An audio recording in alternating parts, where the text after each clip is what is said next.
Okay guys, bismillahirrahmanirrahim. Alhamdulillahirabbil alamin wassalatu wassalamu ala asyrafil anbiya'i wal mursalin wa ala alihi washabihi ajma'in. Allahumma ighfirli wa li walidayya warhamhuma kama rabbayana shaghira wa bi jami'il muslimin wal muslimat wal mu'minina wal mu'minat minal ahya'i wal amwat rahmatika ya arhamar rahimin. Ya Allah ya Tuhanku, permudahkan urusanku pada malam ini ya Allah. Jadikanlah malam ini malam yang terbaik dan sebaik mungkin ya Allah. Murahkan rezeki kami ya Allah.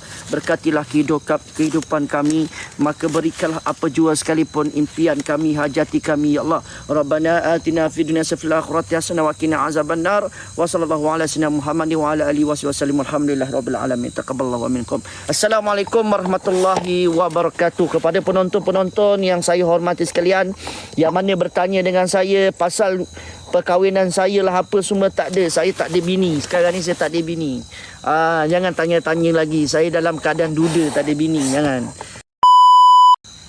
Siapa-siapa orang Sarawak, kalau betul-betul nak saya datang, siapa yang sudi untuk membantu saya bersama dengan saya setiap hari. Ada tak siapa-siapa yang nak bersama dengan saya setiap hari untuk saya nak tak nak pun saya kena ada orang Sarawak juga. Saya tak boleh bawa orang sembarangan. Sebab apa? Orang Sarawak dia tahu macam mana dengan gaya orang Sarawak. Jadi saya perlukan seorang untuk membantu saya. Macam saya dekat Bangkok sebelum ni, saya ada orang saya dekat Bangkok yang boleh cakap Melayu, yang boleh cakap bahasa petani. Jadi senanglah saya nak deal mana-mana tempat dengan dialog. Sebab Thailand ni dia susah. English dia ni boleh tahan bangang. Faham maksud aku? English dia orang pun dia tak faham bahasa English. Nak bercakap English pun tak pandai. Nak cakap bahasa Melayu pun tak pandai. Lalas sekali, aku mula-mula sampai ke Bangkok ni, cerita aku ni aku nak bagi tahu kau. Mula-mula aku sampai ke Bangkok, dengan kereta sewa pun tak ada, apa pun tak ada, duduk dalam hotel terperap satu hari. Kau rasa jadi bengong. Mana aku nak cari orang, nak cakap pun susah. Nak cakap bahasa orang putih pun kita tak faham orang putih. Nak cakap dalam bahasa Thailand pun kita tak pandai bahasa Thailand. Jadi masa tu aku dah kutu gila otak aku kan. Mana aku nak pergi, macam mana aku nak bergerak ni. Lalas sekali ada orang bagi aku satu nombor handphone. Dia kata, Loy kontak pakcik ni dibawa taksi. Sebab dia tak lepas, sebab kita tak ada lesen international, jadi dia tak lepas. Thailand dia tak macam Indon tak ada lesen pun boleh pakai kereta. Malaysia, Thailand ni lain. Thailand dia kena ada lesen international baru boleh sewa kereta. Jadi aku jam. Lepas dia kata, okey, pakcik ni dia pandai cakap Melayu, dia kata. Pandai cakap Kelantan. So Loy kontak dia ni, nama dia Pakcik Dunia. Dia ni bawa taksi. Lepas tu aku kontak dia, pakcik, saya ni datang pada jauh ni pakcik. Saya ni datang daripada Malaysia, nak pergi ke Thailand. Sekarang ni kita orang tak tahu nak pergi mana. Nak bercakap dengan Sami pun tak tahu, nak bercakap dengan orang pun tak pandai. Boleh tak pakcik, saya nak minta pakcik tolong saya kali ni je, datang ambil saya, hantar ke lokasi yang tempat saya nak pergi. Mula-mula dia takut. Dia kata pelik lah, kenapa tiba-tiba orang pelancong luar nak datang ke Thailand, nak masuk dalam hutan semua ni. Naik teksi lah, teksi yang korang tengok, teksi lama-lama teksi kan. Naik teksi lah. Lepas tu dia pelik, kenapa orang teroris datang ke tempat dia, bawa pergi ke dalam hutan semua. Jadi dia takut, dia tak berani.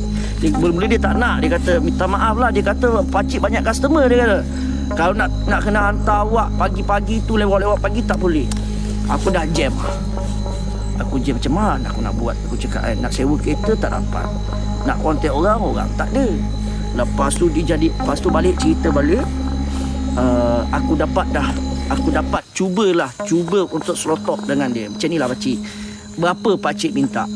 Hantar saya pukul 9, ambil saya pada pukul 3 pagi. Mula-mula tu dia hantar pergi ambil lah selama 1 hari. Hari kedua tu dia dah nampak aku dah ni kan. Dan dia nampak aku dengan dia okey. Saya cakap, pakcik okey macam ni, pakcik ada customer tak? Dia cakap ada customer macam ni. Pakcik kerja dengan saya selama 5 hari. Pakcik jangan ambil siapa-siapa pun customer untuk ambil taksi. Kerja dengan saya selama 5 hari. Ikut saya pergi mana saya nak pergi. Daripada Bangkok kita turun pergi kepada Ajan Acuan, pergi kepada Ayutthaya, pergi kepada macam-macam tempat. So kau bayangkan dia lepaskan semua customer dia. Walaupun dia banyak customer, dia lepaskan semata-mata nak tolong saya. Saya sediakan hotel untuk dia, saya sediakan makan minum dia, Saya sediakan minyak kereta dia. Minyak kereta lain, tol lain, bayar lain. So masa tu saya dekat Thailand, saya habiskan duit saya untuk dia saja satu hari RM600. Satu hari. Banyak Satu hari RM600. Makan minum saya tanggung, hotel pun saya sediakan. Jadi dia lepas semua customer, dia tolong saya. Jadi saya tenang lah. Lagi satu, agak-agak tanya korang, berbaloi tak? RM600 pakai dia, berbaloi tak? Bagi saya RM600 tu hari tu sangat berbaloi. Sebab apa? Yang pertama, pakcik ni tak berkira dengan aku. Yang kedua, mempermudahkan urusan aku. Bila aku nak pergi jumpa dengan orang-orang kat sana, aku nak cakap dengan dia, okey pakcik, pakcik cakap dengan dia ni, cakap saya nak buat paranormal sekian. Jadi kalau dah setuju, kebetulan pula ada Sami dia kat situ. Kan? Ada Sami kat situ. Okey pakcik deal dengan Sami ni, berapa dia minta, saya cabar dia untuk duduk dengan saya lebih kurang 2 jam bagi saya tumbang. Dia pun tengok saya macam ni. Betul ke? Ingat tak yang aku cakap dengan korang, yang Sami tu minta 12,000 baht? Ingat tak? Yang hari yang sama, Sami tu minta 12,000 baht untuk kita berlawan dengan dia. Tapi saya pun mula-mula saya sampai ke tempat orang punya kuil ni, kuil Buddha ni, saya masuk cakap pakcik deal dengan dia dulu. Boleh tak kita buat kat sini? Mula-mula cakap boleh. Dah boleh masuk. Lokasi ni boleh masuk lah, boleh explore. Yang kedua, okey, cik, kita berbincang dengan dia, cakap dengan dia, kita perlukan 3 orang Sami untuk kita lawan, untuk kita, orang kata, kita nak cabar dia, buat satu konten untuk cabaran. Sebab masa tu kita nak buat subscriber lah. Saya nak cabar dia. Dia kena duduk dia orang kena baca mantra-mantra dia. Saya buka baju saya, dia kena tumbangkan saya, dia kena bagikan benda tu masuk dalam badan saya. Faham maksud saya? Jadi kita orang pun, pakcik tu okey, pakcik tu kata apa? Kita kata faham. So pakcik tu bawa aku pergi ke satu rumah. Satu rumah tu, dalam rumah tu macam-macam ada. Patung ayam ada, minyak dagu ada. Yang paling aku terkejut, muka orang Malaysia yang pakai tudung yang telah dicocok dengan stanggi. Diorang ambil gambar, diorang letak stanggi, diorang ikat stanggi dekat bucu ujung gambar tu. Lepas tu jarum pun ada dicocok. Banyak, lebih kurang ke 5-6 gambar. Selebihnya semua orang Thailand. Selebihnya semua orang Thailand. Saya masuk ke dalam tu, saya tengok ramai orang Melayu kita. Saya tengok macam muka Kelantan pun ada, orang Kelantan. Perempuan yang telah dicocok jarum, yang letak stanggi dan semua. Saya tengok masuk pelik lah kan. Pakcik tu cakap, pakcik tu kenyip mata kat aku. Dia macam ni, dia kata jangan tengok. Lepas tu pakcik tu cakap lah bahasa Thailand, kap. Dia cerita. Okey, saya kata okey, boleh. Dia akan keluarkan semua mantra yang ada, tapi dia perlukan 12,000 baht. Aku cakap, selama berapa? Selama 1 jam. Dia nak kena perlu beli barang lagi. Dia cakap itu yang mahal. Nak kena perlukan beli barang lagi, nak kena belikan barang-barang untuk pemujaan diorang lagi. So dia kata 12,000 baht. Aku cakap, macam mana 12,000 baht ya? Berbaloi tak berbaloi ya? 12,000 baht ni kan? Jadi bila 12,000 baht ni rasa macam pelik lah. Sudah, macam mana aku nak buat ni? 12,000 baht lebih kurang berapa ribu ringgit 1,000 lebih ke apa? Aku cakap macam mana? Aku pun tanyalah viewer aku. Viewer aku cakap, tak payah Roy, membazir. Sorry, bukan 12,000 baht, 16,000 baht. 16,000 baht. Jadi saya rasa macam tak berbaloi. Tanya viewer, okey tak? Cakap tak payah Roy. Lepas tu start daripada situ lah. Cakap macam ni geng, kalau kebetulan pula keesokan hari saya nak kena masuk hospital 1 jam 1,500, 2 jam 3,000, 1 jam 1,500, 1,800. Allahualam, saya lupa dah. Jadi saya fikir balik, kalau aku bayar dekat Sami semata-mata aku nak cabar dia, esok aku nak pakai duit apa? Saya cakap macam ni lah, pakcik, 16,000 baht tu mahal sangat lah. Saya rasa biar tak payahlah pakcik, kita bagi dia 3,000 baht untuk bagi kita masuk ke lokasi ni. So bagi tahulah dekat Sami tu cancel. So kita bagi 5,000 baht. Ini untuk sumbangan daripada pihak kami orang Malaysia, sumbangan kepada kuil dia. Maknanya kuil untuk orang punya jaga orang-orang makan, bagi sambil-sambil makan dan sebagainya sebagai tanda keikhlasan. Nah, boleh ke macam tu? Macam contoh dia, kita orang Islam, dia orang Buddha, dan kita datang tempat dia, kita nak masuk tempat dia, kita bagi 5,000 baht sekadar untuk bersedekah. Boleh tak agak-agak? Saya tak faham sangat bab ni, kan? Kira macam sumbangan. Saya bagi sumbangan 5,000 baht dekat dia, so dia bagi saya masa. Orang lain pun kalau masuk paranormal dekat sana pun pukul 1 wajib habis. Macam kita habis pukul berapa malam tu? Setiap kali kalau sana dia orang bagi muka gila kat kita. Sebab apa? Kita ada pacik dunia.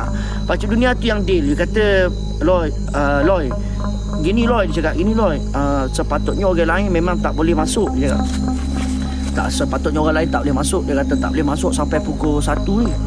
Maknanya pukul Loy ni kena keluar lah pukul 1. Aku pun try sampai pukul 2 pagi aku baru keluar. 2 pagi bersamaan dekat Malaysia pukul 3 pagi.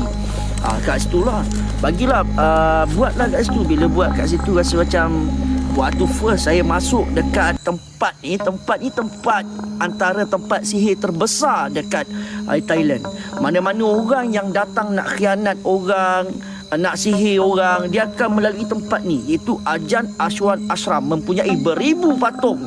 Patung yang pertama, patung yang kecil. Mula-mula masuk bertemu yang kecil dulu. Ada patung yang dipakai, semua patung tu semua bermaksud. Faham maksud saya? Patung yang ada tu semua patung yang bermaksud. Geng, tolong geng sikit-sikit seorang tap-tap daya geng. 12 saya nak jalan dah. Kita punya tas jalan sikit geng, cukupkan 60 topi je guys. Let's go geng, cukup 60 topi. Yang ada satu donat tu jalan lah, satu donat pun tak apa guys. Cukupkan 50 donat pun alhamdulillah.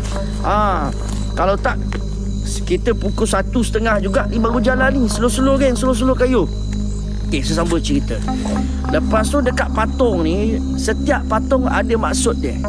Faham maksud saya? Ada maksud dia. Ada patung yang mempunyai ada patung mempunyai pakaian perempuan dan berbedak.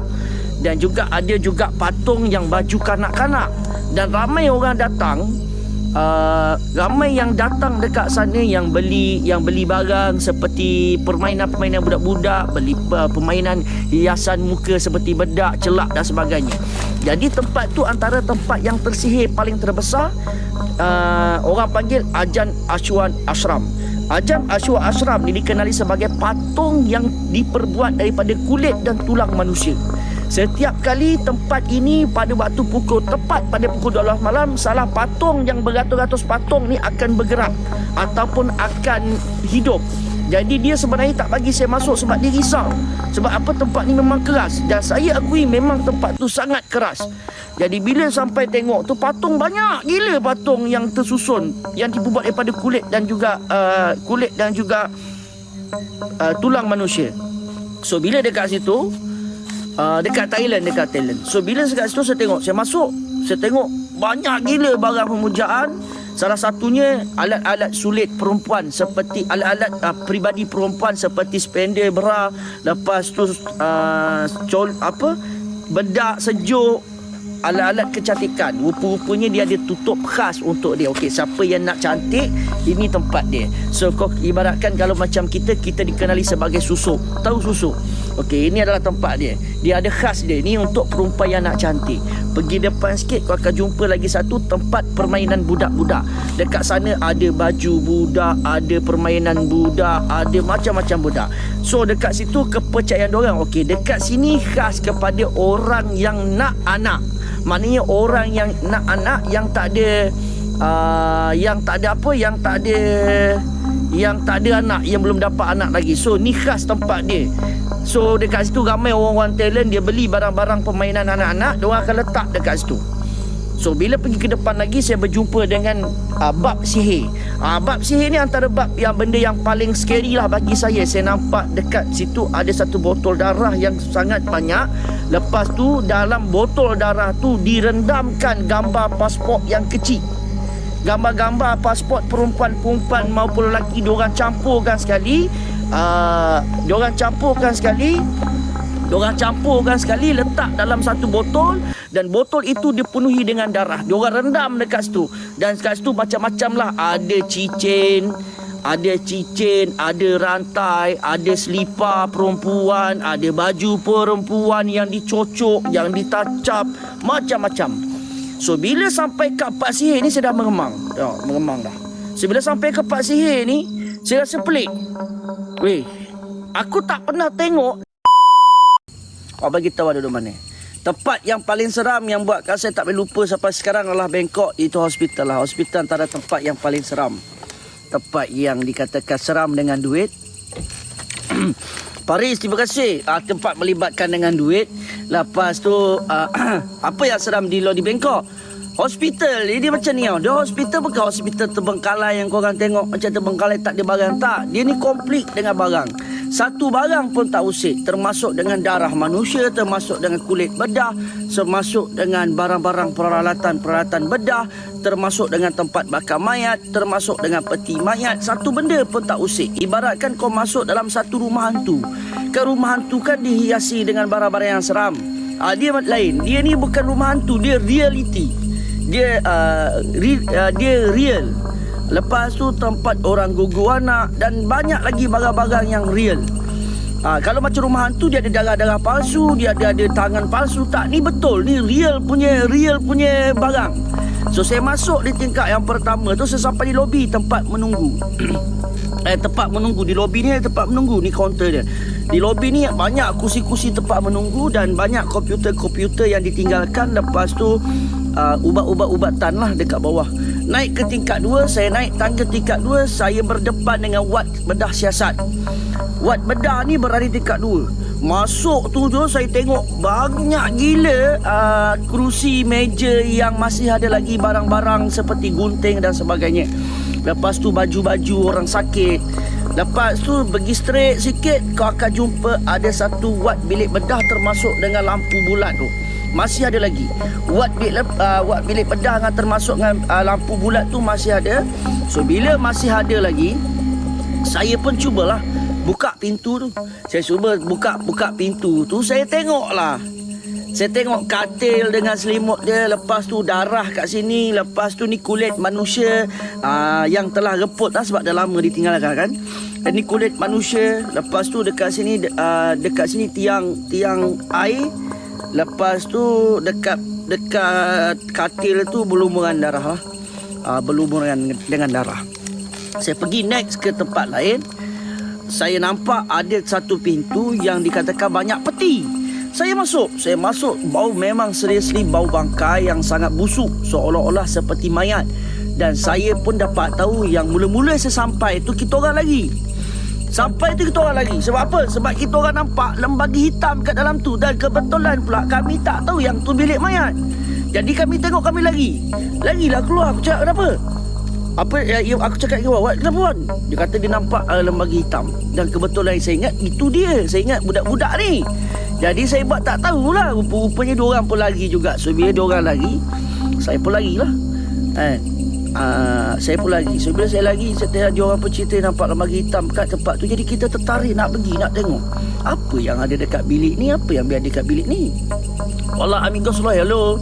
Apa yang ada dekat bilik ni? Jadi saya pun terus pergi. Saya pergi. Dia banyak sangat peti mayat. Setelah saya masuk dalam peti mayat tu, saya tengok sebelum live tau, kami dah masuk dulu tau. Saya tak pernah cerita kat korang kan. Sebelum kami live, saya dah masuk dulu tengok. Dengan budak-budak, saya survey dulu tempat. Lepas nak check ada lain ke tak ada lain. Jadi saya masuk, saya tengok. Mula-mula saya suruh budak-budak dia pergi, diorang tak berani. Last sekali saya yang pergi dengan pakcik dunia sekali. Masuk dalam bilik mayat tu, peti mayat tu banyak. Bila banyak tu, tiba-tiba pintu yang dalam bilik mayat ni tertutup dengan sendiri. Dia tertutup dengan sendiri. Kita orang ni menjerit lah, takut. Dia tertutup pintu dengan sendiri. Macam tu tutup. Kau bayangkan kau masuk bilik mayat berempat, bertiga. Saya, Petak, Iwan, berempat dengan pakcik Bania. Saya masuk je bilik mayat tu, pintu tiba-tiba tertutup. Bila pintu tiba-tiba tertutup, kita orang menjerit. Sekali kita tengok apa dalam peti mayat tu bunyi tut macam orang ketuk. Dalam peti mayat tu, setelah kami live dan kami buka, beranilah sikit sebab view ramai kan masa tu. Beranilah bukalah bilik mayat, bukalah peti mayat tu. Ya Allah, dia punya melekat bau dia, Allahu Akbar, dengan darah, lendir-lendir darah dalam peti mayat yang baru lepas dimandikan. Saya rasa rasa meremang lah, rasa seram. seram. So pengalaman yang saya tak boleh lupakan di peti mayat. Lepas tu tingkat 3, dia ada 4 tingkat. Tingkat 3 adalah tempat wad kanak-kanak. Tempat 4 sekali ni tempat simpan barang-barang peribadi mangsa seperti macam mana nak cakap Hadir Roy, hadir. Dia bagi macam banyak sangat barang-barang permainan budak-budak, baju pesakit dan sebagainya. Tempat cuci baju lebih kurang. Jadi hospital tu saya pelik kenapa tempat ni terbengkalai satu barang pun orang tak ambil. Alamak, takkan tak lain kot. Aduh, kenapa ni? Okay, lag tak geng? Geng, saya lag tak? Saya lag. Jadi saya pelik kenapa tempat ni satu barang pun tak ambil. Jadi kalau orang tanya kenapa, kalau korang tanya akulah kenapa tempat tu digelarkan tempat yang paling seram. Yang pertama, kita kena sediakan duit 500 baht. RM500. RM500 ni khas. Ini bukan duit rasuah, bukan duit apa ni, bukan duit tiket masuk, tak. RM500 ni khas untuk beri makan setan.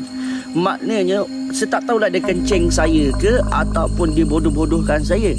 Tempat tu dia kata dia perlukan duit RM500. Lebih kurang berapa ribu baht? 1000 baht bersamaan 300. Lebih kurang 2000 baht lebih. And 1000 baht bersamaan 1000 baht bersamaan berapa? 100 lebih. Maknanya lebih kurang 170. 1000 baht 170. Lebih kurang 4 ke 3000 lebih lah. 3000 lebih, 3000 baht lebih.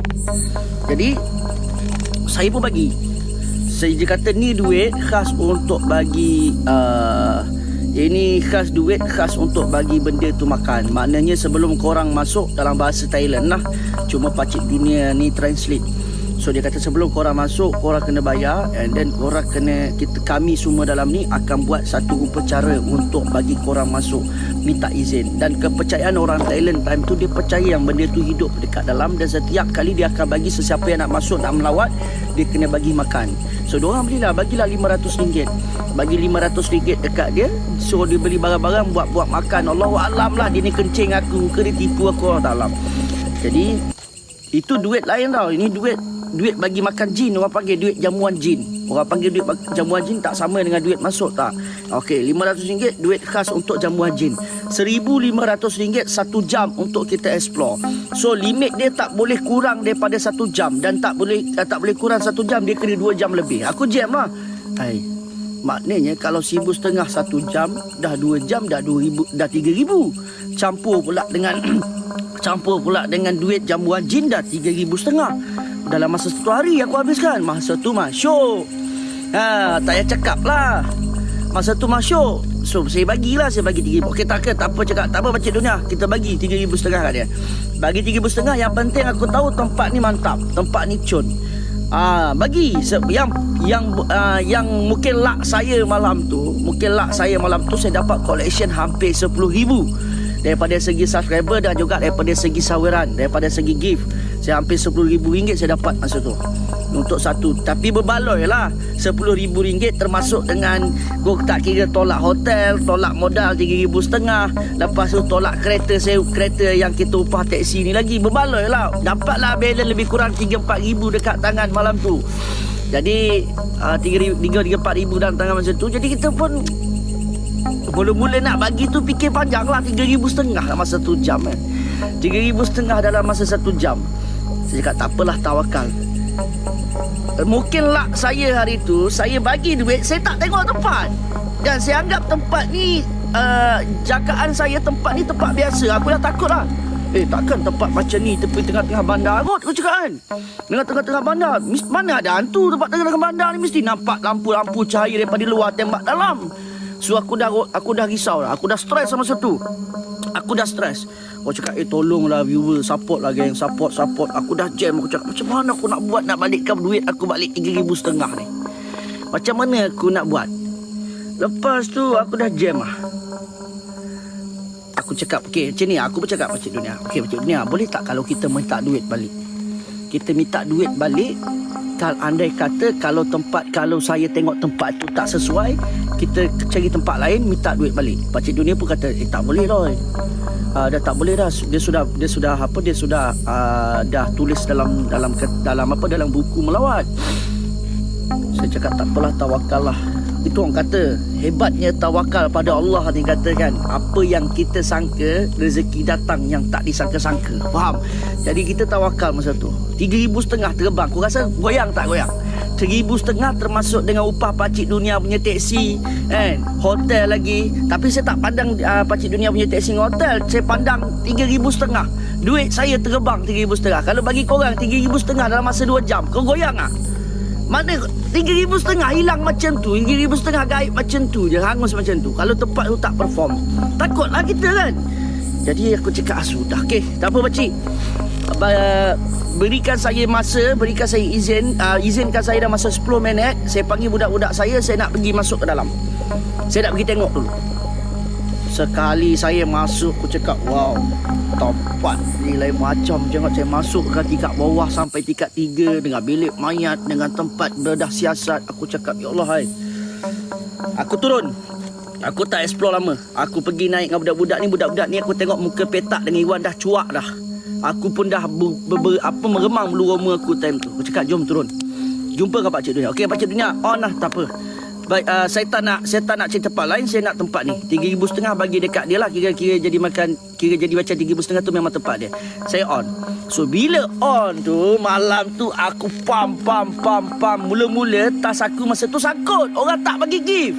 Mula-mula orang tak bagi gift. View ramai sampai 3-4 ribu menunggu ni.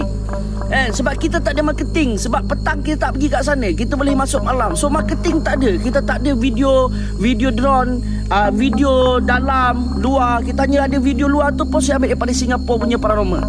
Saya minta dengan kawan saya orang Singapura tu, para explore tu, dia bagi VTT dia. Saya pun pakai VTT dia. So saya risau lah, marketing tak ada. So kalau kita buat tempat yang concon macam desa Truyan, tempat mayat tu, kita ada marketing. Tapi ni tak ada marketing. Kita memang 100% tawakal pada Allah. Cakap ada lah. Saat aku live tu, view aku punya tas sangkut. Tas tak capai target, aku dah jam. Last sekali push. Alhamdulillah lepas. Bila lepas tu, masuk dengan bergayanya lah. Aku pulun lagi subscriber. Alhamdulillah, pada hari kejadian ada hospital Bangkok tu, kita dapat hampir RM10,000 dalam masa satu malam. So tolak modal 3,500, tolak duit pakcik, tolak makan budak-budak, duit hotel, dan dapatlah balance 3-4, lebih kurang 4,000 macam tu lah. Dapatlah balance. Tak termasuk dengan duit nakal lah. Adalah sikit keluarkan duit untuk nakal-nakal sikit, lepak-lepak kan. Tapi tak adalah main perempuan, tak adalah masas, tak ada. Adalah duit-duit nakal sikit, duit orang kata buat hilang bosan. Jadi dekat situ pun cakap okey lah, kita dah berjaya lah ni. Cakap kita dah berjaya ni, cakap kita dah berjaya. So alhamdulillah, masa tu saya bangun memang saya happy. And then kita survey ke tempat lain. Namun gagalnya kita survey tempat lain, kita diarahkan untuk pulang ke Malaysia. Kita orang diarahkan untuk pulang ke Malaysia. So sebalik itulah last saya pergi ke Thailand. Lepas tu yang ke Thailand sebelum ni, yang saya pergi ke Thailand ni, ada pergi kat Phuket, dekat Phuket dengan Hak Nyai je saya pergi. Yang ni saya pergi betul-betul ke Bangkok. So selepas ke Thailand, misi saya menuju ke Indonesia pula. Misi saya menuju ke Indonesia ni yang best. Misi saya menuju ke Indonesia pada bulan puasa. Tak silap saya ambil risiko dan saya hampir rugi berpuluh ribu ringgit. Saya rugi sebab siapa? Sebab saya masa saya tengah sakit. Saya meroyan. Yang pertama saya meroyan, yang kedua saya tengah sakit, kerja saya tak fokus. Saya buat pada bulan puasa, saya rasa risiko sangat tinggi dan saya tak balik modal dan saya sangat rugi dekat situ.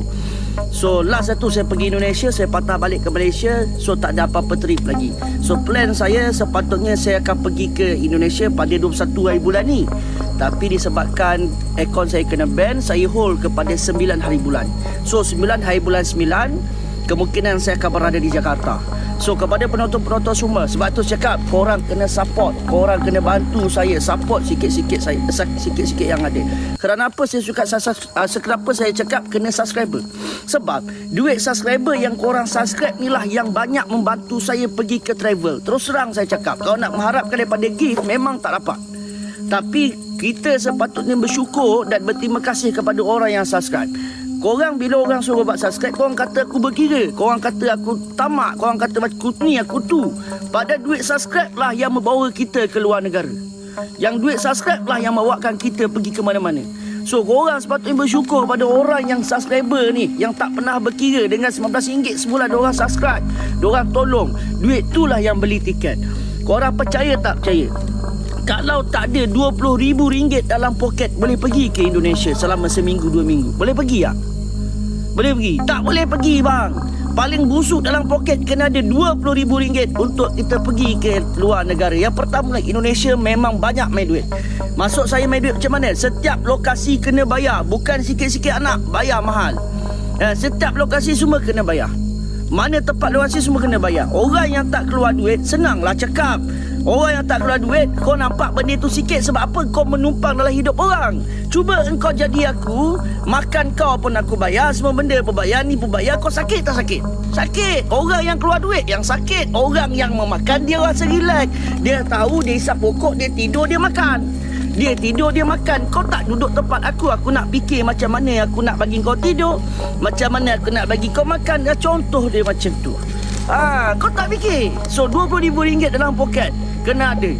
Daripada segi kereta sewa, hotel, makan minum budak-budak. Lepas tu lokasi paling busuk kita kena sediakan RM500 paling rendah. Like kepo ayat nanti orang tak saya tuju pada orang lain. Saya ada tuju pada orang lain, saya tak tuju pada siapa-siapa. Ini contoh. So RM500, RM500 lokasi yang paling murah. Kalau ada luck dapat sikit-sikit lah. Kalau dapat tak banyak lah. Lebih kurang macam tu. Tapi bagi saya Indonesia antara the best lah. The best. Cuma barang yang mahal. Barang dia tak macam dulu. Mahal. Nak dekat pukul 12. Saya borak-borak pun dah tak sedar lah, geng. Geng, tolong geng, tap layar, geng. Yang mana cakap start awal. Saya baru 20 minit saya yang live. Baru 20 minit saya live. Sini banyak rumah hantu. Saya baru 20 minit live. Australia, saya cita-cita saya lah, impian saya nak pergi ke Jepun. Saya nak pergi ke Jepun. Saya nak pergi Jepun. Ni impian saya. Saya betul-betul nak buat paranormal dekat Jepun. Tapi belum lagi berpihak pada saya. Dah berapa bulan, dah setahun lebih dah impian saya tak tercapai. Sebab apa? Hampir nak tercapai impian saya pergi ke Jepun. Saya terduduk sampai hilang semua benda. Bisnes saya lingkup, duit saya pun gaib, apa pun tak ada. So dekat situ saya bangun balik. Saya cuba bangun balik untuk mendapatkan sedikit sebanyak daripada nak tarik balik hati orang ni bukan senang. Susah. Okay, guys, 2 minit lagi guys. Tap layar lagi guys. Yang mana tanya start pukul berapa? Start pukul cepatlah. Start awal lah. Kau ni lebih-lebih pula. Kau ni start awal pula. Allah belum mengizinkan. Mungkin Allah belum mengizinkan. So dalam ni saya minta doa daripada korang. Doakanlah saya. Semoga saya tercapai apa yang saya inginkan. Saya tercapai apa yang